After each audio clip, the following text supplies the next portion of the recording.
Welcome back to the Universal Flooring Podcast. Today, we're diving deep into the successful foundations of projects collaboration and trust. In the demanding world of commercial construction, where deadlines are tight and expectations are sky high, the relationship between the job site and the office is everything. We often hear about promises being made in the boardroom, but how do we ensure those promises become a practical reality on the job site?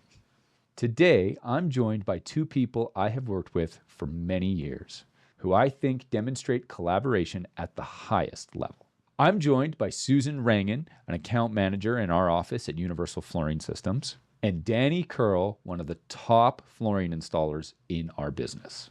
We discuss everything from daily check-ins and managing unrealistic schedules to the absolute necessity of mutual respect in a challenging industry.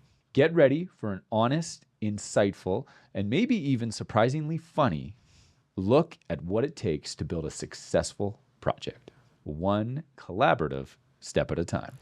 Hi, my name is Danny. I work for Premier Installations, and my job can be from here to Timbuktu. I worked in Yellowknife, I've worked in BC, I've worked in Manitoba, I've worked in BC. I was going to rhyme that. Almost did it nicely. All right. Okay. Well, Danny, Susan, thank you so much for being here. Obviously, Danny, you're an installer, and Susan, you're an account manager in our office doing sales. But I want to hear from you. How would you explain your job? What do you do all day? What keeps you busy? For me, most of the time, it's just nurturing relationships. That's my job. I'm talking to other people and finding new work and figuring out problems, and that's how I would define myself. I'm a professional glue spreader. There you go. No, we spend a lot of time organizing, and we do more larger scale commercial jobs. We're here talking about collaboration. Yeah. And when we were talking about this podcast and this episode and wanting to discuss the topic of collaboration, I couldn't think of two people who I know that know how to collaborate better from the sales and the office side and on the job site side. Yeah. And I know that you've worked together on a number of jobs that have all gone great for us. But I wanted to sort of dig in and understand exactly what makes that collaboration tick and the relationship between the two of you and what makes it special. So Susan is out there in the world, and she's selling to our clients, and she's making promises, and she's telling them we can do all these incredible things. We can put flooring on the wall, we can put it on the ceiling, we can put it upside down. We're going to make everything look beautiful, and we're going to do it all basically overnight. When you hear all these promises that Susan has made to our customers, what do you think? One, you have to see, can you manage those expectations? Yeah. Is it possible? Right. And can you do it in the parameters that everybody wants? Right. So once you see that, and if you can see a clear roadmap to it, it's our job to try to make it happen. Yeah. And I think the thing why Susan and I work well together is just a mutual respect. Right. She doesn't bullshit. Yeah. What she says is what it is, and I try to be the same way. Yeah. And I have this one philosophy: don't overpromise and underdeliver. So if you can just keep within those time frames and do what you say and say what you do, it usually rolls along pretty well. Is there one promise you can think of that you've made to a client where you could sort of see Danny's eyes roll back into the back of his head where you go, oh my God, what have you done? Oh, I can't. Well, probably. I mean. I have one quick example. I would love to hear a quick example. I would too. The children's cottage with no elevator. How we're going to get the material onto the fourth floor. Oh, is that a problem? Walk it up. I don't know exactly how we're going to get this, but we'll figure it out. And our helicopter was in the shop that day. It was. It was pretty close. No elevator. Yeah. Well, I can think of one. We did it at a long-term healthcare facility where you had to build a gutter out of wall protection. And I remember Susan telling me about the laundry room. What the hell have you promised these people? And you're like, oh, Danny can do it. It's no problem. I'll just figure it out. You did it, and it looked beautiful. Yeah. Really I don't know how. Yeah, I hope it lasted. We made it out of white rock and epoxy. Yeah. I haven't heard anything yet. And so when you guys are working through that kind of thing, or you're having conversations with a client, how do you know when's a good time to connect with somebody like Danny who's out on our sites, and then you have to make it real? You have to make it practical. As soon as I start going, I better call Danny. Yeah. Right. Yeah, it's when I don't know or haven't done this before, or it's starting to sound like more complicated than I can wrap my head around. That's when I know I have to check in. Yeah. Yeah. And how do you feel about that, like being pulled in on the sales side of things? I like to be in kind of at the beginning, because then it gives it gives us a little bit of ownership and pride, and that we want to be part of the project going forward. Yeah. And that makes it feel more like a team member. Right. And that's one thing I've always appreciated working with Universal. Is you feel like a team member. You just don't feel like an employee or just you're the hero on the list. Right. So yeah. And that's what I appreciate. I'd rather have those kind of relationships where we work as a team and we can problem solve and make solutions together. Yeah. Than just say you're doing this and this is how you're doing it. Yeah. So Nice. Right. it's just I think that's a respect thing from doing it for so long. You want our expertise. You want a bit of our advice, because we have gone through the pitfalls, the tribulations, the trials. So Yeah. And over the course of a project, I mean, you're working in the office and you've got, changes coming at you or instructions coming from site or whatever, and then you're on the site actually having to make this stuff come together in reality. How do you manage that communication? How do you keep that collaboration piece alive as you're working in the site in the office and on the site? I think sometimes it's daily check-ins and asking and answering, right? So if I ask for something and then it can become a reality, obviously things take time.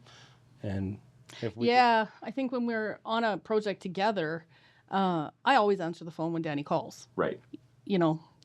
just because it's always something. Yeah.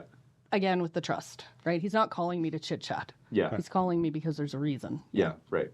How do you know that you're not getting a line of bullshit from the job site that goes like, hey, we can do this or we can't do this, or like, I can't get started? From the installer? Yeah.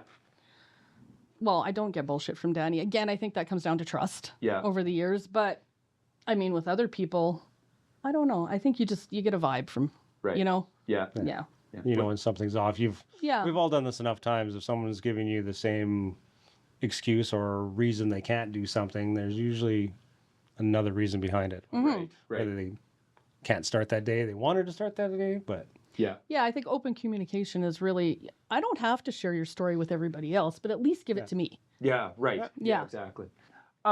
Let's talk schedule, because I think the biggest driver of a success of a project, in particular in the way that our customers view us, is whether we hit a schedule or not. Right. And I think it's the easiest place where we can overpromise and then ultimately underdeliver, because we get told, hey, you need to be done, and here are the dates. And in sales, you want to say yes, yes, yes, and then figure it out later.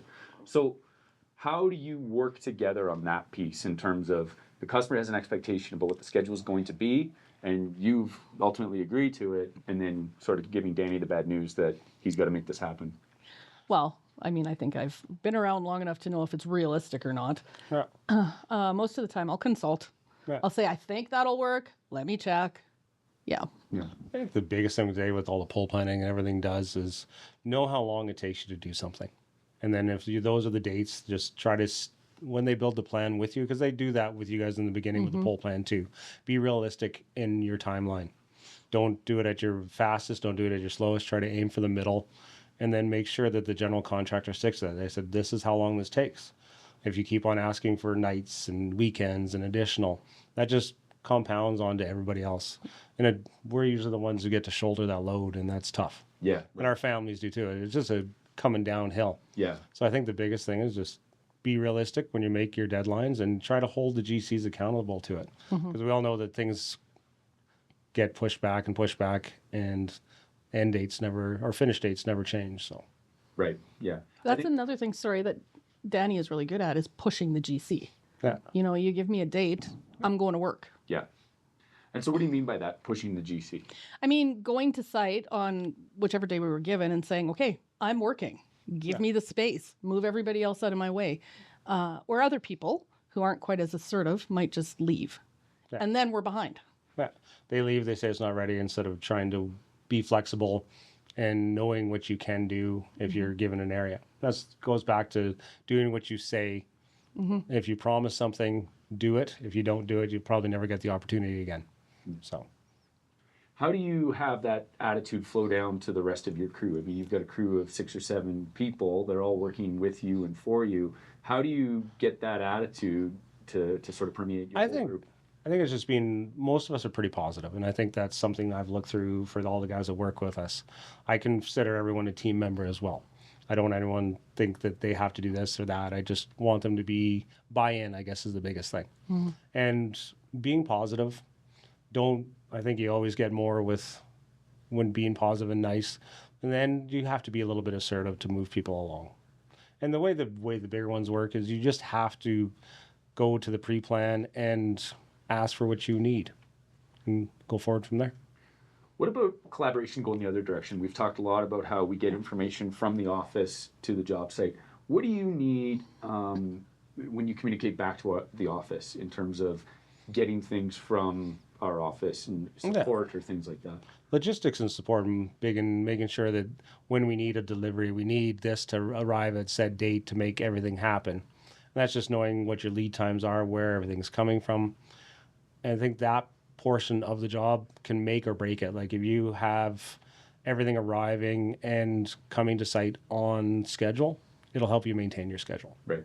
So having all of your products ordered, knowing where they are, their ship dates, their arrival dates, all these things are going to change. Manufacturers, it happens. Well, and we rely on you on site to tell us when you need more.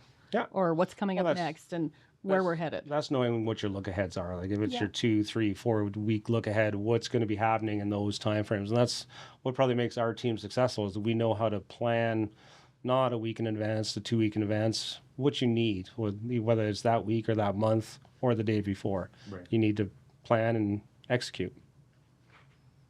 So we've talked a lot about how these things go well and how well the two of you work together. And we have lots of examples of that. But let's be honest, and I think being honest is important. Not everything goes according to plan. Not everything goes correctly. So when things go badly, and they really go badly, like majorly, where's the breakdown? What causes that from your perspective? Danny wasn't on the job. Well, I can understand. I agree. Is that all of our problems? It's always nice to be missed, you know. Well, maybe he isn't so bad. So in instances where Danny's out on the job, Yeah. what are the issues? Again, it comes back to communication and trust. So I think the issues come where the installer on site either doesn't know me or trust me enough to tell me what's going on that end. And I'm not as assertive as I should be sometimes. And so I'm not getting prompted to deliver the information that they need. Right. Yeah. Okay.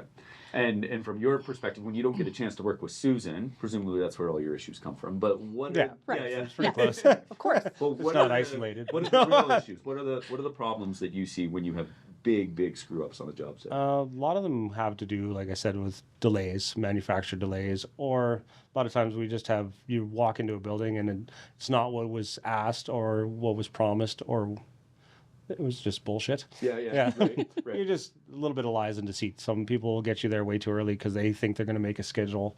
Some schedules are great. Some are very optimistic. Right. And it's hard to fall in between those parameters. So is that a breakdown of collaboration between you, the installer, and the office? So it depends, like if we're in early enough and we have a relationship with the GC, if you can get in there and manage expectations and deliver on what your promises are, it's a lot easier. Okay. But when you're thrown in cold or you're picking up after somebody else, it can be very difficult. And when you've been on a job where it's sort of just going badly, it doesn't matter what happens, you can't have any luck for having bad luck kind of thing. Well, how do you get through that? What are your strategies for getting through a job like that? I'm just crying and drinking. I'm just trying to think of the last time we had a major issue. Like we've had manufacturing issues where we use the old adapt and overcome. Yeah. Which ways can we overthink this to get through it? Yeah. Like we were up north on a project and all the material came damaged. Yeah. Every single piece of it. And we worked with the tech reps and some other people and came up with some solutions because sending it back wasn't an option. Right. So we figured out a way to make it work and be able to warranty it, and we moved on. What about expectations? What about unrealistic expectations or deadlines or pressure? I mean, is that something that you have to deal with? Unrealistic deadlines sometimes. Yeah. But it's just then that's one of the things that drives me. Can I actually do it?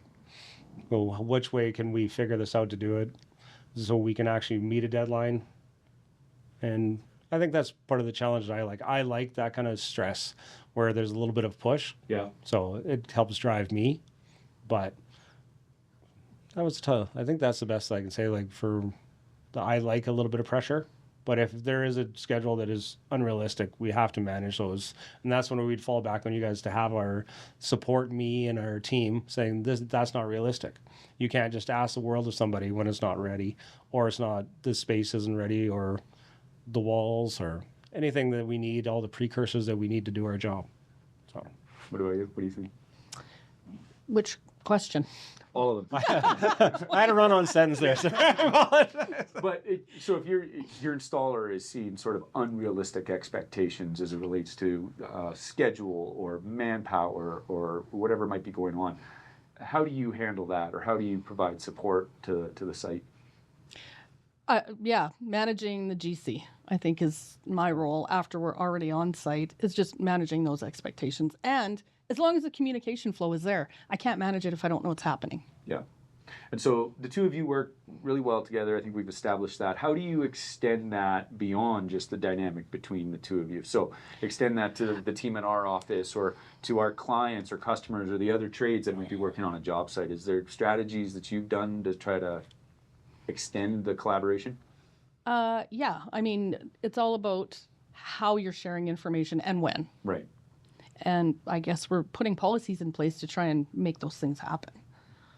yeah, I think being open, honest, and front-loading the expectations and doing that the way to manage is the best way to do it. Yeah, you talked a lot about trust and honesty, and I think construction sometimes gets a reputation for not being an open and honest and transparent industry, and so it's interesting to hear you use that type of language consistently. I think it's just, when I say honesty, it's honesty on our behalf. So if I say I'm going to do something, I'll do it, and if I can't do it, I will tell you why. Right. So. What about on the technical side? I mean, we'll often get calls from our clients, general contractors or whoever, that say, hey, we need you to help with value engineering, or we need to find a more efficient or cost-effective way to do something. Is there an opportunity for the two of you to collaborate on something like that? And what does that look like? Well, yeah, of course there is. We're always trying to be creative and look at different ways that we can find cost savings for everybody. An example of that would probably be something like floor leveling. Like if we're doing a small space, we have a standard price. Yeah. But when we're talking about big open areas, we can look at it differently and approach it differently with input from the trade. Yeah. Yeah. That's something you and I have worked on in the past. For sure. And trying to find cost-effective ways to make sure that it's still fair for the installation piece of it, but it's maybe not exorbitant on the client side to balance it. Really. Yeah, because I understand that too. There's budgets, and everyone has those limitations, and they have to stick with it. And we want to see us, I guess, giving us the ability to give them the best product that we can. Right. So sometimes we'll take a little hit on labor if we know it's going to, move the job along faster, to give a better result. And I'd rather walk away feeling good about something by maybe not making as much on something, but knowing I did it right. Yeah. So, I mean, you make a good point. I mean, at the end of the day, you're running a business. You're a contractor. And so what are the things from a collaboration standpoint that our office can be doing that helps, make you more profitable, make you more money when you go into a job? Having everything ready. Yeah. Getting there, laying all the groundwork before we get there. Knowing when we're going to start, not just, come in and do this, and then the job doesn't start for 3 months after that. Giving realistic expectations to them. And I know they're going to get pushed back, but if you can mitigate that and help us, like rolling and being able to walk onto a job and start working without a ton of doing all the background, this that needs to be done, that needs to be done. We need prep money for this product can't go there. All those things that can slow you down and become constraints. Yeah. So. It's good. This just came to mind. We had a job where you were doing the installation for us, the children's cottage, and there was a discrepancy between our estimating team and the way that you laid out the material on site. Yeah. And to me, that was a breakdown of the communication and the collaboration between our office and you guys on site, because we had laid out the material and done the estimate in a particular way, and then you did it the way that you would just normally do it without thinking otherwise. And in the moment, it occurred to me that, hey, this was completely preventable. It was just a communication thing. And so when you learn those types of lessons, do you apply them on a go-forward basis? I do, and that's one thing I asked for.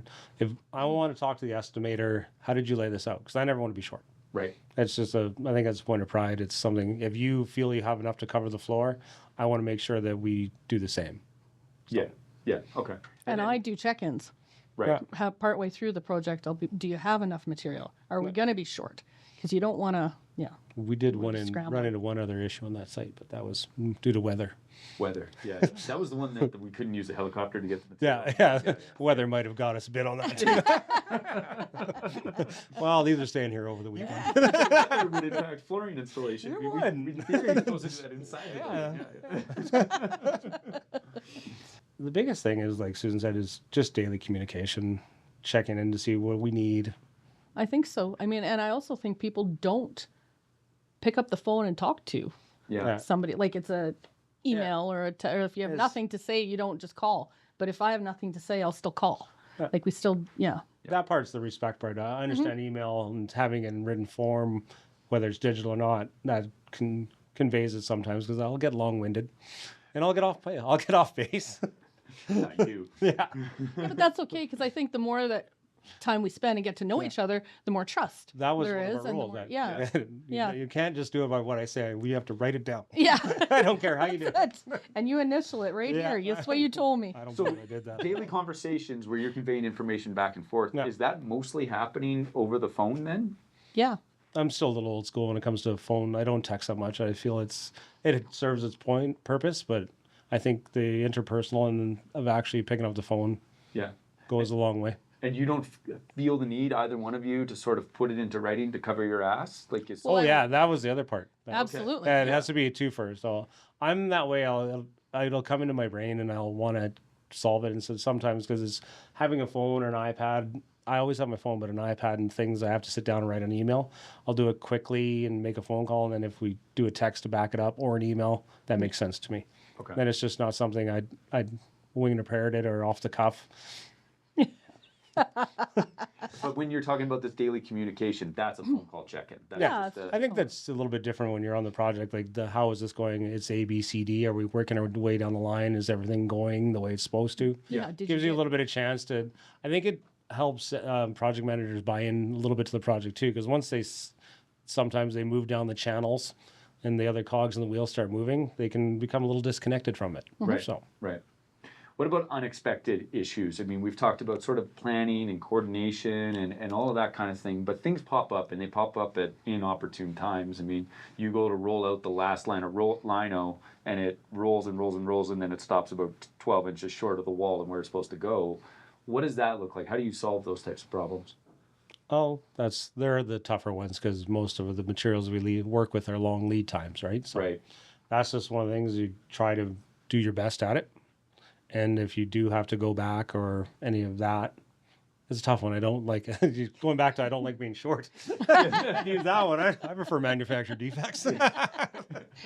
Yeah. Is there things that you can do to prevent that so that when you're not finding that out on the last day of the job when they're supposed to turn it over the very next day? Well, inventory. Keeping a proper inventory is huge, I think, on all of our projects. Knowing what you have, knowing what you've used. And if knowing what you used is more than what the area is allowed for, and that's thing just checking in before the end. Knowing that everything we use is 16 to 18 weeks sometimes. Yeah. If your burn rate is higher than you think it should be, deep dive on that. Just to see why it's happening, see if there's something we can mitigate it, and then go from there. And does that fall, in your view, completely to you on site, or how does that get split between you on site and back to the office? You guys, with your estimating core that you guys have, they're decent guys. They know what they're doing. So I trust their expertise as well. So I see that they have enough. I'm going to do my darndest to make sure we do too. Right. And that's where, if I'm talking about if something's not lining up from their estimate to the actual on-site install, that's where I'm going to put my hand up and I'm going to make a phone call.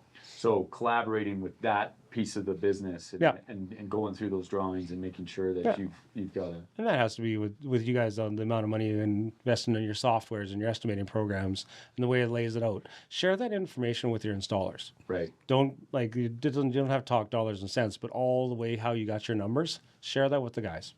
It'll help them in the long run because they'll be able to understand how your estimators think. Yeah. And how they take jobs off because they do it.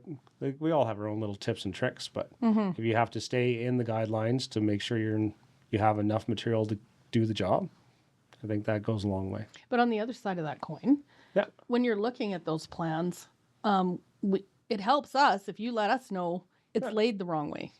Like, Oh, can I exactly. lay it this way? What am I going to be out? Do we need more material? Is it going to work? Because this is a better approach. Yeah. Is it easier to install? Yeah. Does it make more sense? 'Cause Yeah. we did that a little bit on a couple of the other things. We look at it and I think this makes more sense.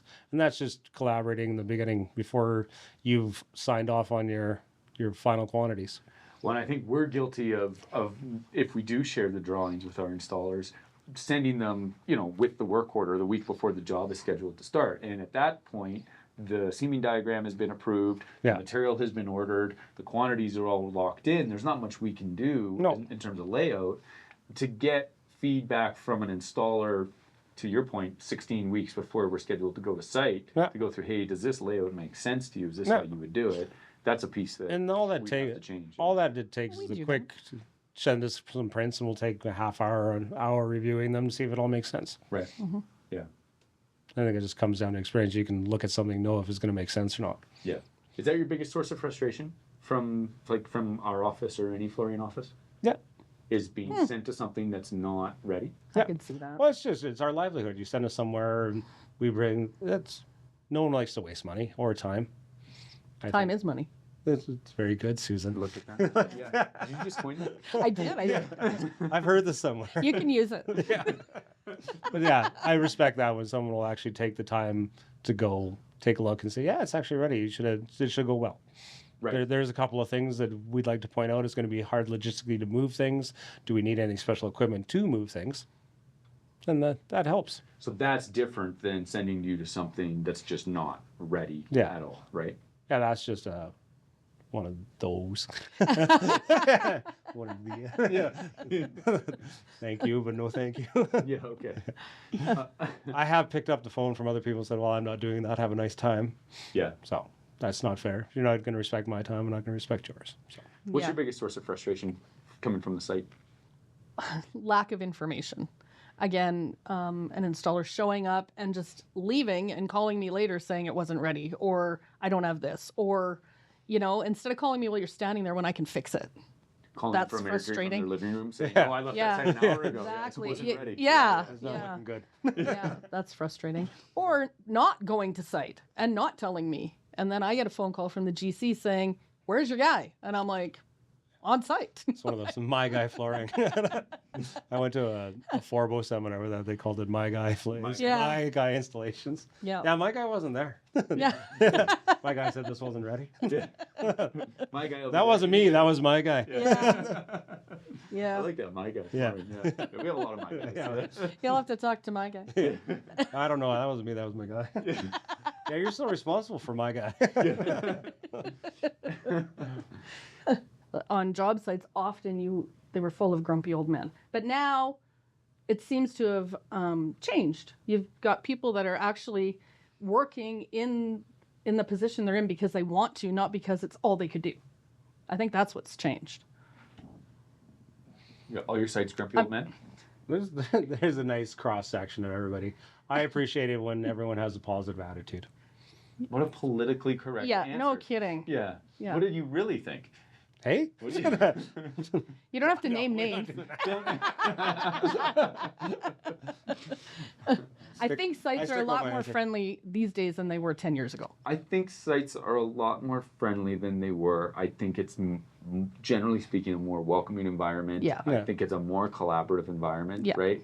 I think Culture's changing. the culture's changing. Absolutely. It's very much less sort of dictatorial where it's like, hey, Yeah. we're going to tell you when you'll do it. We're going to tell you how you're going to do it. And how you're going to like it. And you're going to like it. Yeah. Yeah. There's less of that, I think. Yeah, definitely is less. Yeah. I think the fact that there's less of it, I'm not sure that the stigma has changed all that much. I don't know. I don't feel that way anymore. You don't feel that? No, I don't know what the general consensus is, but I don't feel that anymore. Well, when you go out in the world and you're at a party or someplace and you're telling people what you do for a living, I mean, do they ask you, well, what's it like working in construction? Is it that sort of Well, world? I tell people I'm a rug dealer. Well, that's good. I'm a professional glue spreader, and I'm fine with it. You're fine with Yeah. it. Yeah. Hey, everyone's road takes them down a different path. Yeah. And this one, whether it was the path of least resistance or not, it's done okay. Yeah. So- Right. People are I'm more not- concerned about me how working in construction as a woman than they are about me and the vibe. Oh, You know? interesting. Yeah. What do you mean by that? Well, how is it? Like, are you accepted? Yeah. Do people treat you like an equal? There's still all of those questions. And what are the answers? Yes. I mean, I am accepted. Again, it's a lot better now than it was 15 years ago, 20 years ago. Yeah. It was a struggle in the beginning, but I don't feel that anymore. I've noticed that shift too. As more and more females that come onto the site and everything like that. It's nice to have a mix. A guy only, it can be a little bit more aggressive than it needs to be. Yeah. Okay. It's nice having, like I said, I like the power of positivity. Yeah. Yeah. You can be positive on the site. It makes the day go a lot better. Right. Yeah. Yeah. And then what about you? I mean, as a woman. What is that collaboration? Wonder Woman. Yeah, Wonder Woman. What does the collaboration look like? I mean, is it different for you to collaborate with the guys on site versus a woman on site or a woman PM or anything like that? No, I don't think so. You haven't noticed any difference? No. Yeah. No, it's no, I don't think collaboration doesn't fall into that. It's as long as there's respect. I mean, if there's people who don't trust or respect my role as a woman doing it, then there's not going to be the same level of communication or trust on my end. But it's interesting that people who are outside of the industry, that's the question that they immediately go to. What do you think that is? Stereotype. Of the industry. Right. Right. Okay. Yeah. And you don't think that, and so when you answer, hey, no, I find it fine, I just go to work and it is what it is, what is the reaction that you get to that? The same thing that we're talking about right now is that the industry is changing. There are more and more women around, and yeah. But the person who's asking the question, they kind of recognize that? Or are they surprised by your answer? Well, I don't think they're surprised. I think they're just curious because all of the statistics say that there's more women in construction now, but yeah, I think I'm just validating what they think they know. Right. Yeah. And I believe our jobs are safe when this new AI world is coming in. Yeah, we have to be good with your hands. I guess we'll find out tomorrow. Yeah, we're. You guys get some AI? Yeah, lots of AI. Yeah. No, I think you're right. I mean, if anything, I think what I wanted to get out, I think the blue collar shift from the white collar, it's not a bad thing to be able to work with your hands. No, I don't think so either. Yeah. There's lots of different avenues, but I feel good about it most days. Yeah. Talking about diversity in the industry, I mean, what about young people? What about getting young people on your installation crew? Yeah, that's been tougher. What do you find there? I'm still a little older and I'm in a different generation. So what I find about the younger generation, it's not that it's, I want to say this properly. It's different the way we were brought up because it was very harsh. And now that when you're dealing with people and the way the culture has to be, the way you have to navigate has to be a little gentler. Okay. And so you're talking about the way you communicate to younger people that are in construction or on the job sites? Is that what you mean? Yeah, it's just how I think maybe the generational part where it was come down to father to son here, or there wasn't a lot of collaboration, put it this way. Right. From the way I was taught versus the way I like to do it now. Right, okay. So I like to try to find the way the people's skills work and how their aptitudes work and how I can be a better trainer. Is there a difference in the way that you communicate or collaborate with somebody based on their age? I mean, do you go into an interaction? Mm-hmm. There is. Yeah. So what does that look like for you? It's just I think maybe I'm a little more short with some of the guys that I don't give as much explanation, and I know I'm bad for please and thank you, but as I go through that, I try to give acknowledgement where it's due. It's just not a command. I see. I don't want it just to be command basis. I want people to be able to buy in and say, okay, this makes sense. And I always want to explain the how and for the why. Like, this is why I do it. This is why I want it done this way. It's just not do this and do it my way or the highway kind of deal. And you'll take more time or you'll try to make more of a conscious effort with that kind of thing if it's a younger person? Yeah. And as long as I see I think the want is there. Yeah. And then if they want to learn, then I will teach. Okay. So. How about you, Susan? I mean, in terms of collaboration, will you approach a collaboration or collaborate differently with somebody based on their age? Will you kind of go into that with preconceived notions? Yes, I definitely do. What does that look like? I'll basically the same thing. The younger generation now, I think it has a lot to do with the way they were taught in school as well. Okay. COVID probably played into it and those kinds of things. But it's more, you need more patience and there's more questions and answers. you know. So is that strictly experience, or is there something more at play there? On my end, Having more questions come at you from, say, a younger person, is that, do you know what I mean? Is it purely based on... like, I'm trying to figure out how to say this too, but I feel like lots of times the new people that are coming in are just scared to try. Oh, So you have to lay it out for them exactly because they don't want to get it wrong. Where or our generation or whatever, it was like, go try it and then I'll help you if you're stuck. Yeah, it's a little more. I try to do everything like procedural now. So there's one A, B, C, D. Yeah. And try to keep it linear that way. Yeah. So Interesting. Yeah. So we recently brought on Christy, and so the way that I've been communicating with her is, and I don't want to over communicate either because I don't know where her level is of knowledge and whatever. And here's an overview. Ask me what you don't know. Right. I'm happy to help. I mean, I'll sit with you all day if you want, but here's what needs to be done. Tell me where you're stuck. As opposed to assuming that if there are questions, it'll come just to you. You think you have to communicate clearly, sort of the overview, and making it clear that you want the questions to come back. Is that what you mean? Well, no, I mean, Christy is not 20. Oh, I see what you're saying. Right? Yeah, so I can say to her, here's what has to be done. Yeah. You know, if you're stuck, come to me. Yeah. But if I was dealing with somebody who's younger, like my kids and their friends, it would be, I'd have to sit there for a day and a half, step by step. Yeah, okay. You find more of a linear approach versus just a direct approach. Right. I guess the way I'm saying is more, there's everyone, it's more of a flow through. Yeah. So A goes to B to C to D. Like you have to work through the steps. Very specifically. Yeah. Oh, interesting. Okay. And not that either is right or wrong. It's just understanding who you're talking to. I think that's just person by person basis and Yeah. learning how to communicate with their team members. Right. Learning how they learning how their personalities work. Yeah. I think that's what makes a good manager anyways. You have to work with your people. So. What about getting young people to actually show an interest in wanting to come and do what you do? Oh yeah, that one's tougher. That one's tougher? Yeah. Yeah. Why is that tougher? I think maybe it's the stigmatism behind the trade. Like it's a hand trade, right? It's not a knowledge trade. So anytime that it's a hand trade, experience trade, there is technical stuff to what we do in technical aspects, but you learn by doing this trade. It's not like something where the electricians go to school and they get a red seal, plumbers. Ours is a lot of it's on the job training. Yeah. So that might be where there's electricians always wanted to feel like there's a hierarchy, right? Right. So is that intimidating, do you think? to me, no. No, not to you, but to a young person who, Maybe.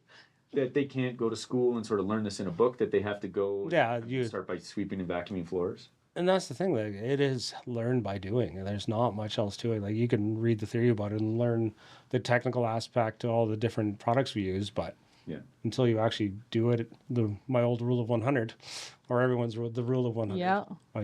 I expect you to be competent by the 100th time we try something. Right. So. Because I would argue it is technical what you do on site, right? Yeah, I understand what you're saying, but that it has a lot to do with muscle memory. I see. And the things that the way it becomes ingrained into the way the body movements we do, our mechanics, it becomes part of what you do, and then it just becomes habit. So it's more practical than theoretical. Yeah. Right. That makes sense. I think the biggest thing what we look at, I don't want to be a right now or for right now kind of thing. If I'm going to invest the year or two it takes to get someone to a certain level they become an asset to our team, I want to know what they want to do it. And I'm just going to do this till something else moves along, because that's a lot of my time invested in training. Yeah. So I mean, you made the point about the AI and the fact that, in a lot of ways, white collar jobs and things. Some of them might be going up in smoke. They absolutely can be going away. And, you having to lift a wall panel 50 times on a job site and make sure that it's level and plumb and get it in correctly and weld it into place. That type of work is going to have a lot more legs to it in terms of future looking. As someone who's got 3 young kids, I've always thought about the fact that, I want them to go to university and I want them to get a white collar job, and that's for the security. You and you didn't drop out, but I did. No, right. You know what I mean? But I think about it now in sort of that context, and I'm rethinking that in terms of, maybe the blue collar work and being in the trades, and, in your case, being your own boss and setting your own schedule and having sort of no ceiling on the money that you can choose to make or not. Yeah. there's a lot to be said for that, right? And it's not necessarily the old way of thinking things where it's like you should get a white collar job and you should get yourself. Yeah, I think that is kind of the old connotation that this is your step you take, because I was following that path too, and university just wasn't for me. Right. It just wasn't. It didn't keep my attention where this, because I'm working with my hands and my body all the time. It kept me focused. Where when I was in university, I just had trouble staying focused on the task at hand. Yeah, one of my, and I haven't done installation like you have, but one of my favorite things of watching you guys work is this sense of satisfaction that you get that at the beginning of the day there was no flooring here, and at the end of the day there is flooring. The visual impact There's behind that it. visual. Yeah. Like, this is I can visually see what I accomplished today, and like we'll send 400 emails in a day, and like visually, unless you go to your inbox and like count them, there's nothing to really show for you. You get some carpal tunnel. Yeah. Oh, I got that too. Don't worry. that's part of that. But there's a satisfaction that comes. There with is. That. Yeah. With hard on days. There's nothing. I've always enjoyed it because I've grew up as a farm boy, so the honest day work always felt good. Yeah. So. Yeah, that's interesting. I like that. And I mean, you guys, there's an element of artistry too to the work that you do, because there's intricacy and there's unique factors and pieces that you have, and that's in some ways unique to construction as well. And that's the part that I like, is finding procedural ways to make it more efficient and do it better. Yeah. So whether it's making jigs, tables, whatever it takes to make my job easier and my team members easier and make their life easier, I'll do it. I think the three of us have that in common, that we find the unique or interesting or sort of more complex projects a little more interesting and engaging than your standard, outcomes in a box and put it on the floor. Yeah, exactly. Exactly. What's the most interesting, or what's a job that comes to mind for you that was really interesting and challenging that caused you to have to really think it through before you could approach it and tackle it? Oh, and I'm actually thinking at night. Yeah. Well, a couple of the one I'm on, I've spent a lot of time making systems and building different tables and things to make everybody's one more ergonomical. So when you're doing something over and over again, you want to make it as easy as you can. And I enjoyed doing Telesky, their top 2 floors, just because the location and the products we got to use. Intricate wise, I did a couple in the university where we actually. Did I do that one? No, I didn't do that job for you.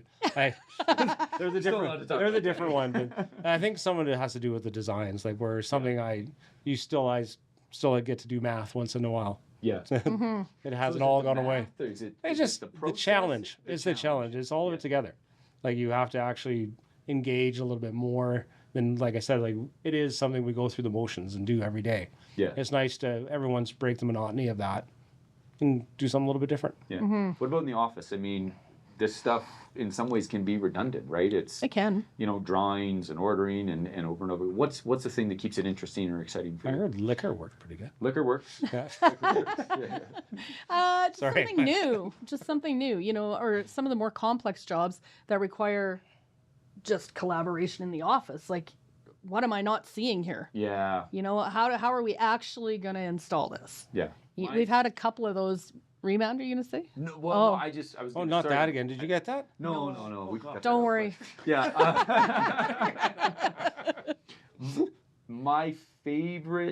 Some of my favorite things that we get to do in the office is that when we have a complex job that we're looking at, right, and we call in the account manager and the project manager and our operations team and the estimator and our installer from site, and we have to sit in the boardroom, 6 or 8 or 10 of us, and think through, how are we going to do this? Yeah.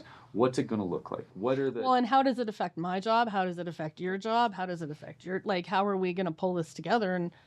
And what does the schedule look like? And what does the material delivery look like? And what is... Talking through all those things. Yeah, it's the challenge and the problem. It's the puzzle. That's right. Everyone likes the puzzle, right? Because I think 99% of our jobs run through this predetermined process. We know how it's going to go. We know all the checks that we have to have. We review the jobs. We order the material. We send it to site. It's very straightforward.